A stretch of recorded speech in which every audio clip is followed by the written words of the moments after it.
Hey, it's Luke with Out of Darts. Today we are doing a complete mod guide on the Nerf Elite 2.0 Motoblitz. I am really excited about this blaster. If you didn't already see my review, I gave it 5 stars. I think it's one of the better releases from Hasbro in a long time. It combines one of my favorite blasters, the Rayven, with a really fun Hornet-like air blaster with 6 shots up front. We're going to cover a full electronic mod using Fang ReVAMPeds and a 2S LiPo. We're also going to cover tuning the air blaster and show you what went wrong with trying to upgrade it. Before we get started, anytime you're using a LiPo battery, LiPo batteries have very specific use and care guidelines. Please read these inserts, read the product manual, and read our entire page here. I will also have that link down in the description. It's all over our website.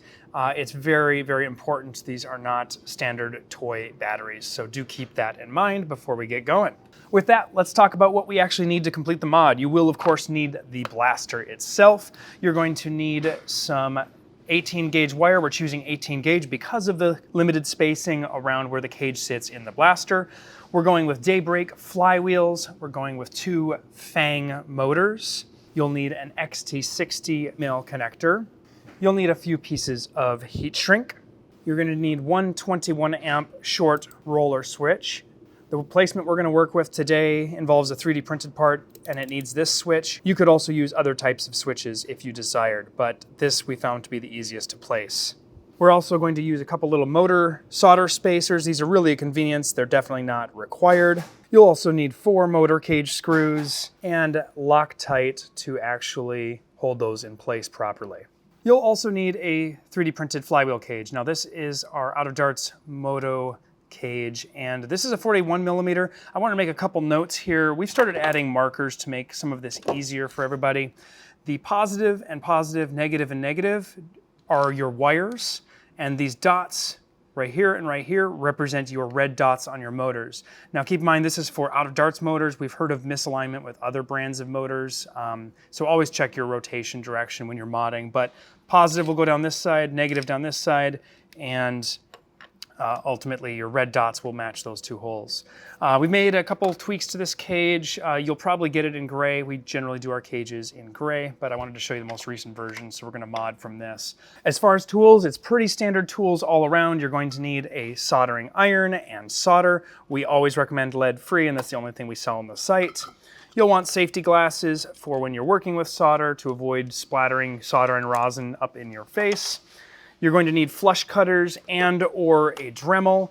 Whether you use a Dremel is really based on whether you have one. Some of the demolition we're going to do is easier with a Dremel. I may choose to do it with just snips. That way more people can do it with fewer tools required. I also like actual flush cutters, which cut flat against a surface, which is really handy. And you'll want pliers, wire strippers, or you may be able to get away with an X-Acto knife. You'll want an X-Acto knife for some trimming.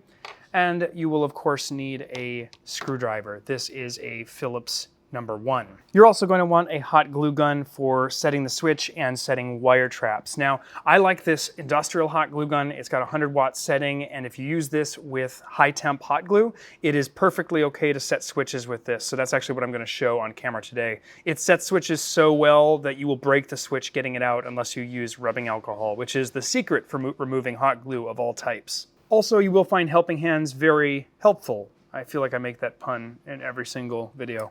And then finally, the battery and LiPo alarm, both of which are required. We recommend the smaller LiPo alarm, the mini. This is the larger one, but the mini is what we'll include in a kit. Now, it's worth noting that we will have a complete kit that has absolutely everything you need, with even a battery and charger add-on if you don't have those yet. That's definitely the way we want to offer things in the shop here to make sure it's easier for all of you. Additionally, we have 2 other 3D printed parts that we have designed for this blaster. The first is a short dart pusher. Now this is completely optional, but it is the only part that is required to add to make your blaster short dart compatible. After that, you of course will need a short dart adapter, but this short dart addition basically clips onto your pusher, and I will show the install of this later. Looks just like this, and that will give you the ability to shoot short darts. It is worth noting that once you put this on, you can't shoot long darts without taking this off again, and we would probably recommend a little bit of hot glue to hold this in place. Additionally, because of our switch placement, we may do a switch plate. In this mod guide, I'm going to show you how to do the whole thing without a switch plate, but we might do one in the future, but this is a switch extension. It kind of goes inside the actual stock switch to interface with this switch a little more cleanly. Actually, it looks like this in the final. And with that, let's get going. First, we're going to open up the blaster and start with demolition, cleaning up all the plastic and dremeling, cutting that we need to do right at the start. Except I want to look at the other side. First, we're going to remove all of the screws from the shell. Keep in mind, you're going to want to make sure you keep track of where they were left in general. You can tape them in place or pull them out. Just know that there are some long screws and short screws in this blaster. Now that I've got all of my screws loosened, I am going to use one method to keep track of what came from where. A great way is to take a piece of putty, which I'm currently missing, or a piece of foam, and actually make the shape of your blaster. I got that idea from Bobo Lolo, and then you can put the actual screws in the order they're going to do. But what I'm going to do today is I'm going to put them all in this, and I'm going to approximate where they came out with the location in this container.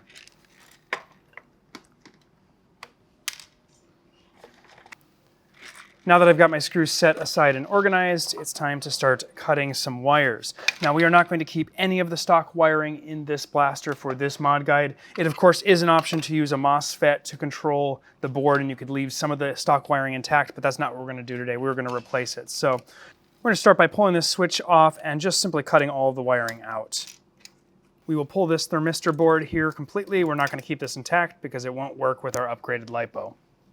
You can set all of the other components and the left side of the shell aside for the moment. Next, we're going to take out this flywheel cage.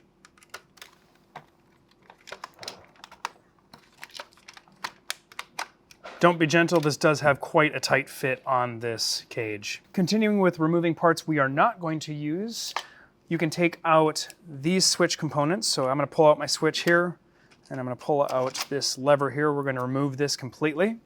Optionally, you can take out the magazine lock here. This will not let you fire the trigger with a magazine in here. I actually kind of like this lock because why are you firing without a magazine in there anyway? But if you want to remove it, it's literally just pull straight up and out and take the spring with it. But since I'm going to put an adapter in there which overrides it, I'm just going to leave it. It's not going to cause me any trouble. You may also want to remove this mag release just because it's likely to pop out during the time that we're modding the blaster. I'm also going to remove this little detent here, but at the end of the day, I'm going to take our switch and we're going to put that back in there because it's a little detent for the magazine. It helps kind of hold the magazine in place. So I think I'll actually leave that. You could pull the whole works out. It won't hurt anything. But for now, I'm going to set those aside back in my little parts bin. In regards to sizing, we're showing 41 because that's kind of a high performance cage. I'm aiming to get about 150 FPS out of this build. If you go smaller than this, it'll fit just fine within here, but because of these peg designs here, anything larger than a 41, that's a 41.5, 42, 43, etc., that will require cutting this peg and losing it completely, and you just cut it all the way down, and it'll be pretty obvious with the cage itself. And that's because these flywheels at the different distances just don't fit as well. But we'll have a note with any cage we ship, and the description will always be updated where we have the actual cage listing. But for this one, because it's considered an ideal size, it will fit just perfectly in there. First, we're going to demolish this area here because of our wheel sizing and shape. These need to go. You don't have to be very careful because none of this does anything for our redesigned cage. I'm going to go ahead and use snips for this entire video because I think more people have snips and it makes less of a mess. Do make sure anytime you're working with snips that you are wearing safety glasses, so we're going to put those on first.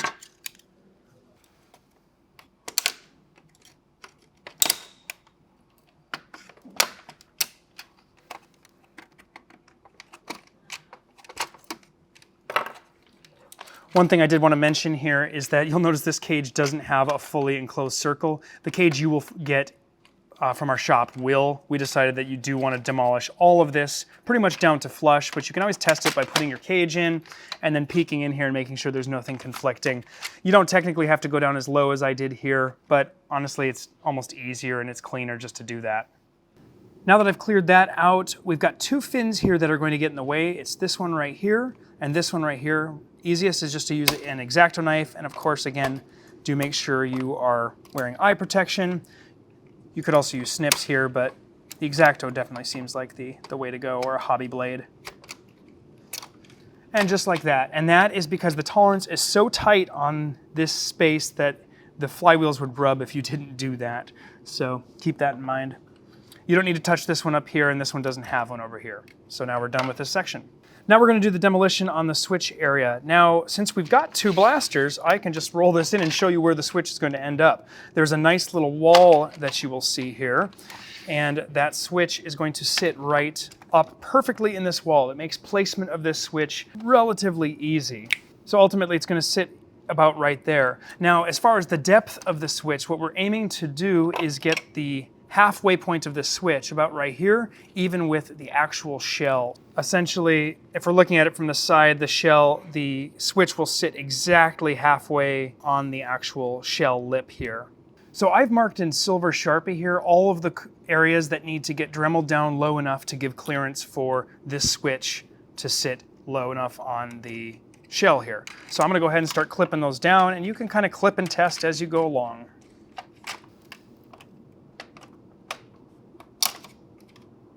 So I believe I've got all of the demolition done. The goal here is you want this switch to contact as much of those plastic pieces as possible and sit nice and square and level. Now today we're actually going to use hot glue to install this switch. You could definitely use epoxy putty, that's a great way to do it. I'm using a high temp hot glue, so keep in mind if you use a regular hot glue you might have adhesion problems later on, but honestly, generally, if your glue gun gets pretty hot, you're going to be all right. You'll want to take your switch and your 3D printed part. The switch sits like this, or alternatively, you could use one of our 3D printed switches if we've got the rev triggers out by then. But ultimately, the way this sits is it goes straight in here, it kind of follows the shape of this. You just cram it all the way in. It's a press fit, and it sticks out just enough to contact this switch perfectly. And you can kind of test your switch. And this is important that you always test this before you glue it in and close it, and that feels just great. Again, with this obvious corner to put this in and our little switch extension part, it makes it pretty easy to line these up and not have to have any fuss when you're done. Now we're gonna move on to the other side of the shell. Here I've got the other side of the shell. We're going to do a couple demolition spots here. The first is we're going to cut these two posts basically all the way down to the shell. Go to wide jaw mode.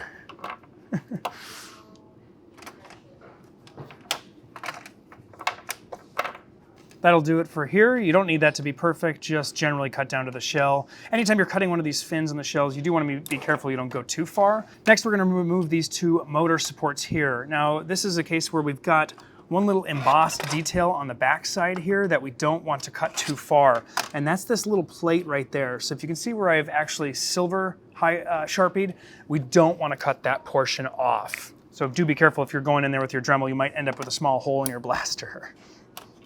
And that should do us there. So they don't have to be perfectly flush. You can go a little farther if you want. You could sit there with a file and clean it up. You could sand it, but again, it's not really necessary. Just remember not to Dremel that part too far. Now we're gonna do our battery tray. First we can get all of these pins out.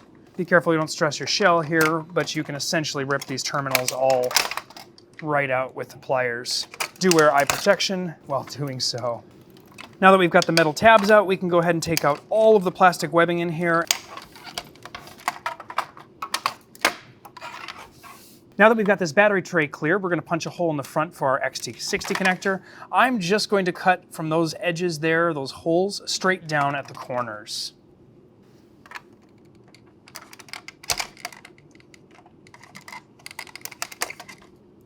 Now I've got that sufficiently cleaned out. You do want this line here to be as clean as possible along here because that will rub up against your battery.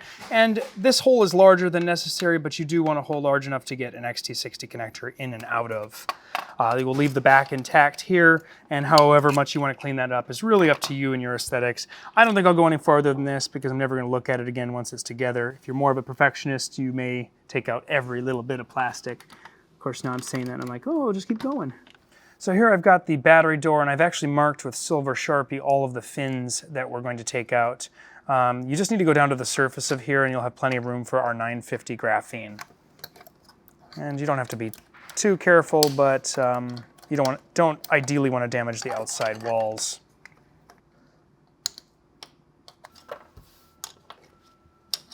And if you want to, you can come back with an X-Acto knife and clean up some parts, or you can use a file.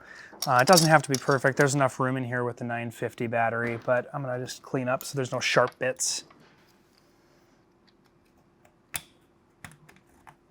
And there we have it. That is basically the battery door done. You can do more cleanup if you like. I wasn't particularly careful, and I don't think you really need to be, though I guess I am usually pretty sloppy on this stuff because I'm always like, I'll just redesign a 3D one if I break it. But pretty simple.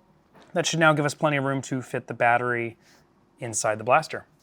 I'm gonna go ahead and actually set my switch now. We're gonna fill the void here, either with the switch plate, if we decide to offer one, which will be in your kit. If it's not, if we think it doesn't really make sense to do, then obviously just use hot glue or epoxy putty.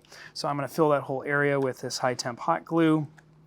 This stuff is awesome because it has a lot of holding power and it resists higher temperatures like sitting in a hot car, etc. Though, you know, obviously you shouldn't leave your thing in a hot car.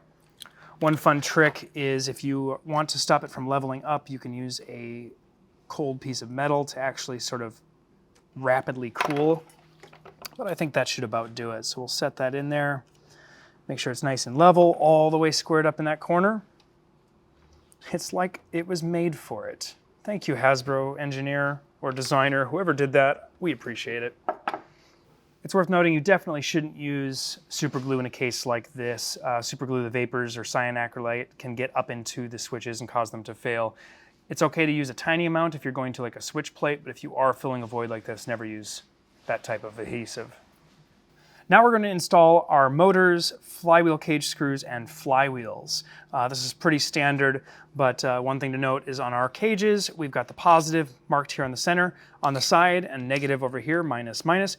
Those are not how you're going to align your motors because motors are not, do not have polarity other than the red dot indicates rotation. So you're going to match the red dot with the two little dots that are embossed here, right here, and here. So just like that, and then the red wire will come this way, negative there. That ensures that they are rotating opposite directions from each other. After we've done that, we'll flip it over.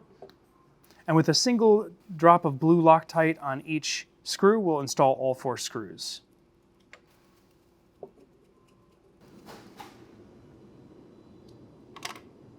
If you've got any excess, you can wipe it away, but blue Loctite will not hurt PLA plastic.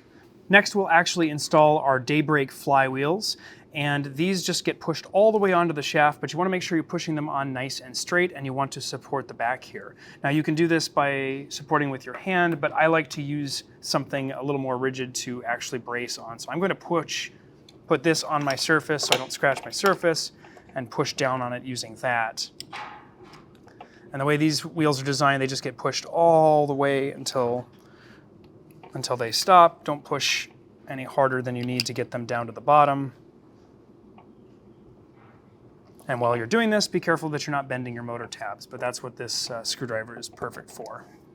That's not a screwdriver. We would generally call that pliers. And there we have it. One thing you want to look at is just to make sure that your alignment looks good. Your wheels should be aligned top to bottom. The gaps right here and right here should match. And this circle here, which again on your cage will be fully encircled up at the top, it should be matching, if you can see how those two circles line up.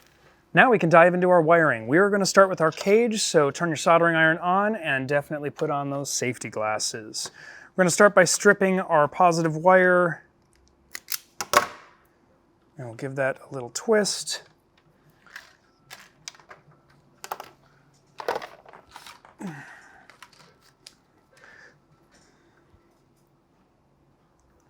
Now we want to strip this, we're going to solder that to there. We want to leave a little bit of slack, and then we need to mark where we want to strip the second component. So I'll kind of push down with my finger here. Always fun to do on camera. But essentially mark where we're going to actually strip the wire. So those will go like that. We'll repeat that for the black side. Same sizing. As always, give this a little twist. And you can pretty much use the first one as a guide to know where to strip the second one. It doesn't have to be totally perfect. You just need to make sure that you've got a little bit of slack here in case it pushes on the shell when the shell closes up. Before we wire our cage in, I'm going to throw these motor spacers on here. These are not required, but I know a lot of beginner modders really do appreciate these. They will save you for any dripping solder or anything that could short out on the can, making it much, much easier to solder overall. With this blaster, solder on the inside of the terminals rather than the out, or you can shove them through slightly, but out is going to be tighter to fit later on.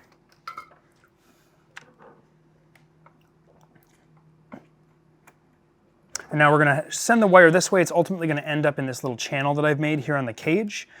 So there are a couple ways to do this. If you want, you actually can split your wire slightly, which I really like to do, and actually run that over the top, kind of through there. I'll use my helping hands to kind of hold that down. And we'll solder in place and give this a little hold down while it's cooling.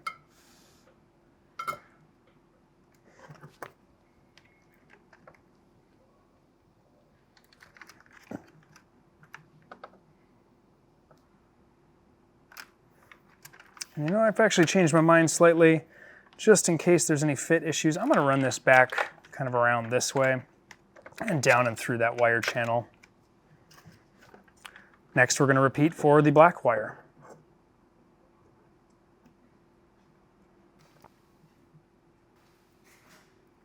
Key thing here is just to make sure none of your components are moving at all while you are soldering, or you could get a cold joint.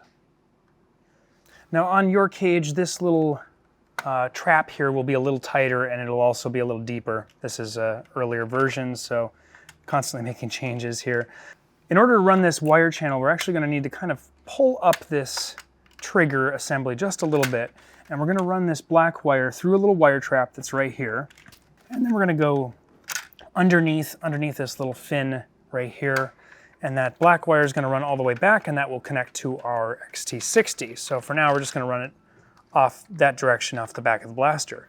Now the red wire, similar, is going to go down through this wire channel here, and then into that little wire trap, the same one as the black wire. They may not fit perfectly, but they'll go in. So then we'll take our red wire, run it underneath, just like that, making sure we leave enough slack for it to move, and we're going to run it through this little crevice here, and that'll act as a perfect wire trap to hold that in place, and then all the way down to the bottom, and we're going to attach it to this bottom terminal right here. So we can go ahead and cut, splice. If you want to use heat shrink on your terminals, you can, but I really don't see the purpose as long as your soldering is reasonably clean. Here we've got tons of room to do this even without helping hands, so I will do just that. I like to send the wire through the terminal. It makes for a more positive connection with the terminal itself. Now we're going to continue our positive wire from the motors from this terminal here. So again, we'll strip. And this 18 gauge wire is just perfect. It fits in there nice and easy, so you don't even need to use helping hands to hold it, which is really handy.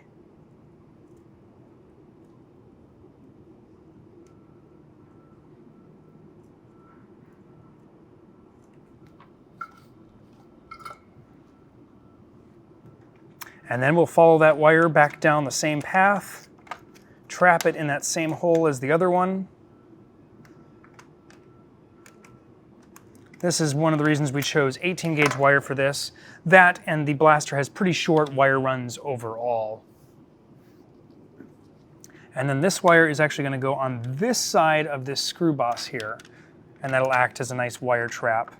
You're basically looking at all of the wiring here. We've got red from the positive motor lead to the switch, which will go back to our battery. Our XT60 connector is going to come in here, and we've got our negative from the negative terminal also going to the XT60. Very simple circuit with one switch. So what I'm going to do now is tack in these wires in a couple places. I like to hit this little guy right here with just a little bit of hot glue to hold him in place. That way we don't have no chance of that popping up and getting in the way of our trigger, because there's nothing worse than something getting in your way. I believe these will stay fine, but just in case they don't, I'm just gonna put a little bit. You don't have to do this bottom one, that's not necessary. But up here we're gonna do one right there to keep that black wire in there, and we're gonna do another one to keep this red wire here. And it can help to hold the wire down if it's not sitting. You don't want it to come back up out of that glue while the glue is cooling. The idea is to trap it completely in there. And again, this works best with the high temp hot glue. The reason this works so well with the high temp hot glue is the high temp hot glue tends to actually melt the plastic a little bit, and it will actually adhere better than a lower temp hot glue. And I might be extra safe just in case. I'm gonna put one here. I don't think this is a necessary one, but I do not like wires coming undone on my blaster. Since all the tension for the XT60 connector is going to be on these two joints, I'm actually gonna give them one more spot of glue just to make sure that they stay put. And what I'll do is I'm gonna actually cross them over together there, and we're just gonna pile up another little thing of glue there. For a half second there, debated actually putting a little 3D printed bracket that would sort of hook in there, but that seems a little bit excessive. I think a little bit of hot glue for some extra retention and stress relief. After this cools, we're gonna put on the XT60 connector. Now that the hot glue has cooled, we're gonna route our wires and get set for our XT60. Now this XT60 is going to go through the battery compartment, which is essentially right here, and it comes through the front of the battery compartment. So we want it to kind of point that direction.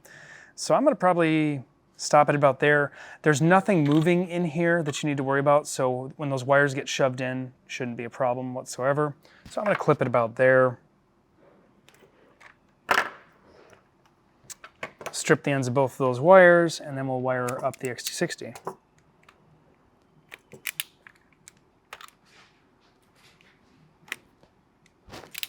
I like to use an extra spare female connector like this one here to connect to the male, just to help deformation when you're working. Makes it a little bit easier.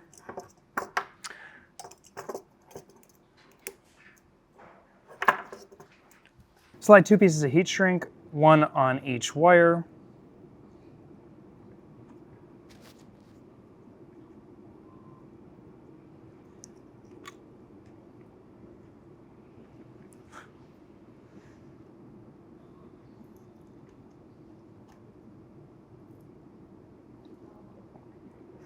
And then we'll start with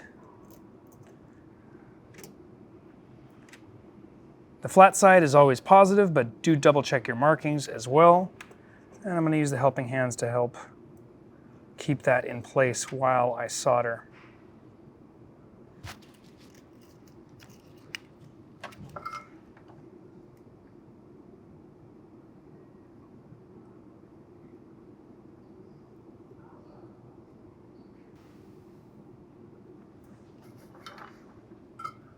Now you may notice I've got one tiny little bit of stray wire there, so I'm going to clip that off.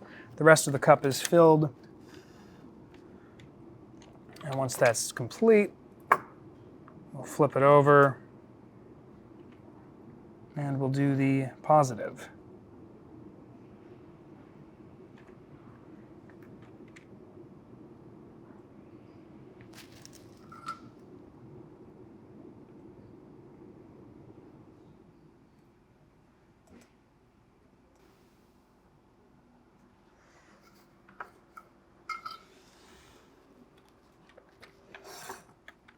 As those are cooling, we can slip our heat shrink over. If you find that your heat shrink has shrunk on you due to the wire heat from not pushing it back far enough, you can kind of open it back up and then shrink it back on.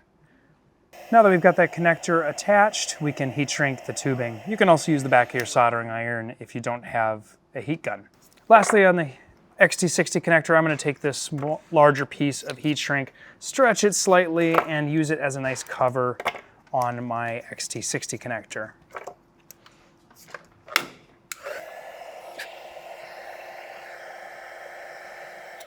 Next, I'm going to show you how to put in the short dart pusher. This is a pretty simple pusher.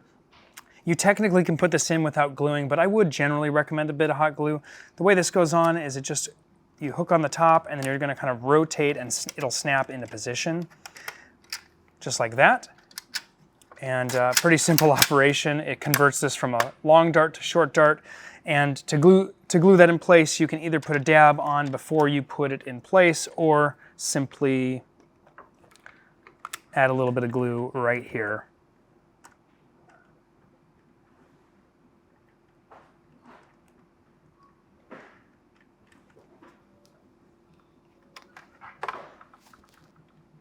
Just make sure you don't drip any down below. Now, one other thing you could technically do with this blaster, and I did consider this, is that you could lubricate up with maybe some slug slime like we sell in the shop here, some lightweight lubricant on the pusher arms, but I'm going to opt not to do that. And the reason is we play in a lot of dirt, and the darts get dirt on them and dust, dart dust and other things, and eventually if you do use lubricant on these arms, you'll find that you end up with more gunk in there that needs to be cleaned out once in a while. Adding the lubricant will definitely improve your overall trigger feel, but I think it's good enough as is, so I'm going to not touch it in this case. Now we're going to go ahead and reinstall all of the parts we took out, and it will be ready for reassembly. So we'll put in that mag release. We will put in the lower sling point, and we'll drop this guy back up on top of the rail, to the side of the rail on the front.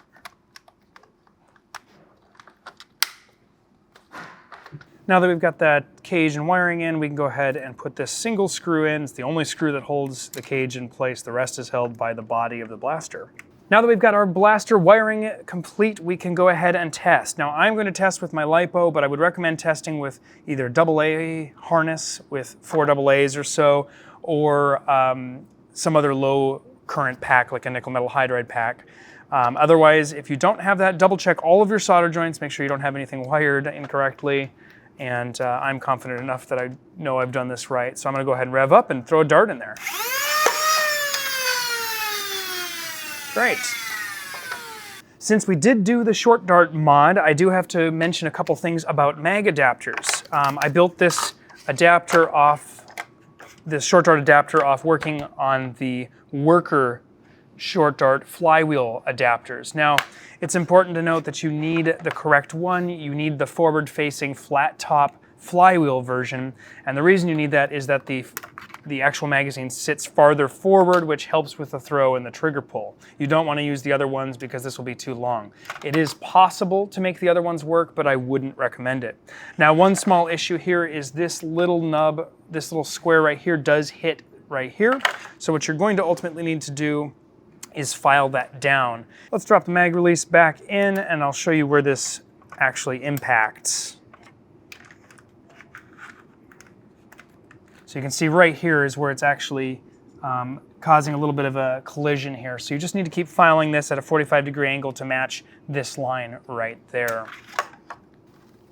You could do this with Dremel, with snips, but I'm doing it with a tiny little file because that's happened to be what I found first. Now I've got that Dremeled out, and you can see what I've done there. I've just taken off that corner lip, and that should allow this to fit now all the way up and in the blaster. And there we go.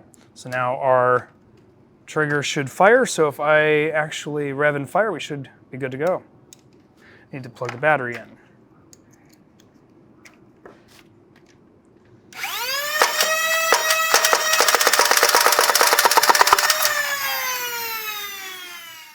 Our wiring is complete. All modifications are done. This is now a short dart, about 150 FPS flywheel blaster. If you're not interested in modding the air blaster or hearing more about that, you can skip below in the chapter markers to just putting the shell back on, but all we're gonna do is close it back up, put all the screws in, and we are good to go. The air blaster is interesting on this thing. It's very much like a Hornet, I believe. It looks like a bunch of different air tanks, but it's actually all one large air tank in a very unique shape. Now, as I mentioned, we bought 2 of these blasters, and we're going to do this from now on because you may notice that my barrels look a little sad.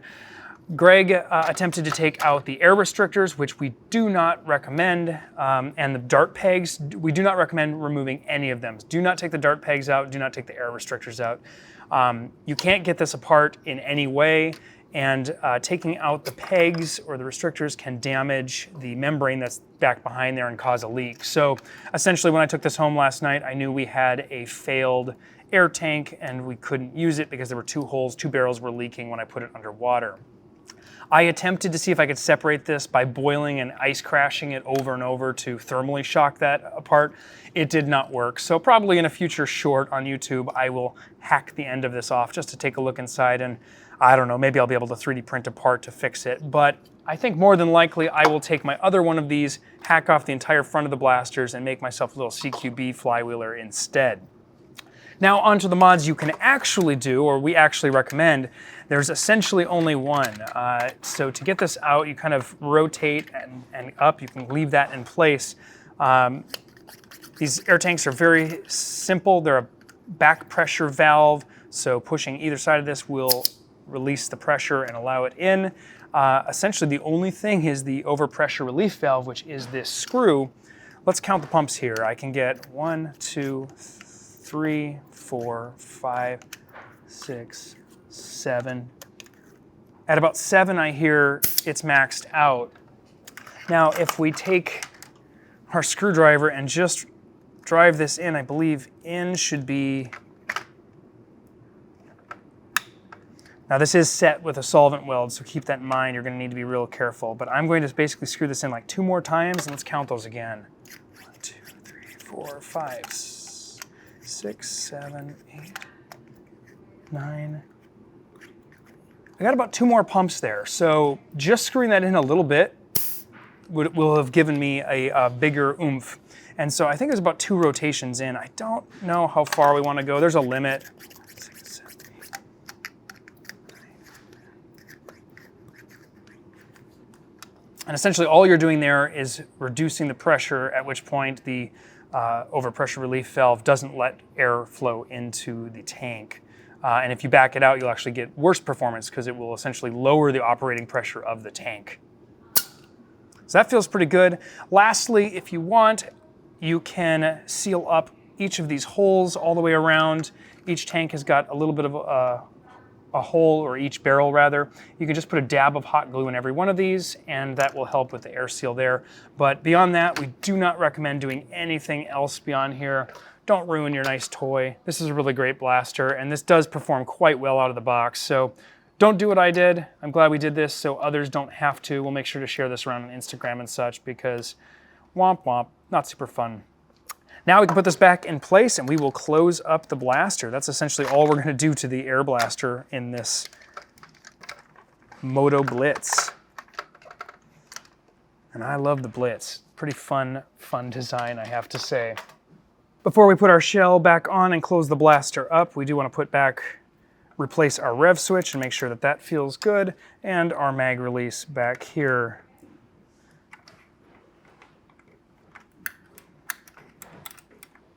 This mag release was especially annoying to me during this mod guide. Finally, we're going to thread our XT60 connector right into the battery compartment and ensure that our shell closes up cleanly and that everything still functions as expected.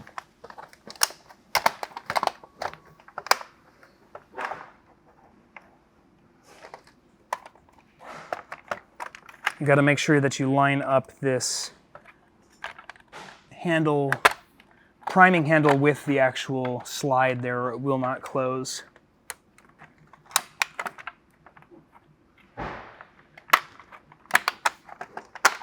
There are a lot of shell dependencies on this blaster where different bits and loops of the shell connect on different parts and have to really line up properly. So you may have to play a little bit as you close yours up. I certainly did here. And then the thing I always like to do is give the trigger everywhere here around where the action is a good squeeze. Make sure that your trigger still feels good and make sure that your firing trigger still fires. And we're feeling great. So nice and snappy. Now I'm going to put the screws all back in. Hopefully you remember where everything went. Now I'm going to reinsert our pump grip, which that goes through the hole in the pump grip, pretty obvious.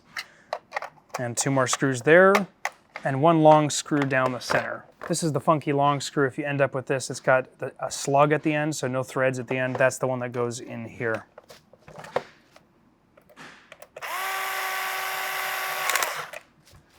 The last part is putting in our LiPo, which now that we've got this convenient hole, nothing in here is going to get in the way if that gets moved around, so that's great. Plug in our LiPo, and there's just enough room here for a small LiPo alarm. This LiPo alarm actually has a 90-degree bend in it. I've bent these pins. You can do that very easily just by pulling them with the pliers. Then we'll install that. And drop that down into place. I think it can probably sit on its side, otherwise it's going to kind of have to go a little bit tight in there, but it should fit at the end of the day.